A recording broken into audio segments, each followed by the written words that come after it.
Ito ang GMA Regional TV News. Maiinit na balita mula sa Luzon, hatid ng GMA Regional TV. Patay sa pamamaril ang isang barangay tanod sa Calasiao, Pangasinan. Chris, tukoy na ba ang mga suspect? Tony, inaalam pa rin ng pulisya ang pagkakakilanlan ng mga suspect pati ang posibleng motibo sa krimen. Yan at iba pang maiinit na balita hatid ni CJ Torida ng GMA Regional TV. Sana po mahuli po yung gumawa kay papa ko po. Yan ang panawagan ng anak ng isang barangay tanod na binaril kahapon ng umaga sa barangay San Miguel, Calasiao, Pangasinan. Ayon sa paunang impormasyon, nagpapahinga ang biktima sa isang kubo ng barilin ng mga hindi patukoy na suspect.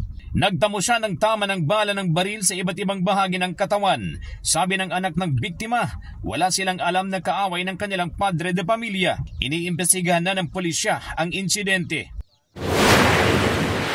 Isang turista ang nasawi sa Batanes nitong Biyernes. Ayon sa Provincial Heritage and Tourism Office, pabalik na sa Maynila ang 74 years old na turista at ang 4 niyang kaibigang kasamang namasyal doon. Pero hindi na raw siya bumangon at nang gisingin sana ay wala na siyang buhay. Dumating na sa Batanes ang 3 niyang kaanak. Habang hinihintay ang nakadagdang flight pabalik ng Maynila, inilagak muna ang kanyang bangkay sa isang gusali roon para sa isang lamay. CJ Torida ng GMA Regional TV. Nagbabalita para sa GMA Integrated News.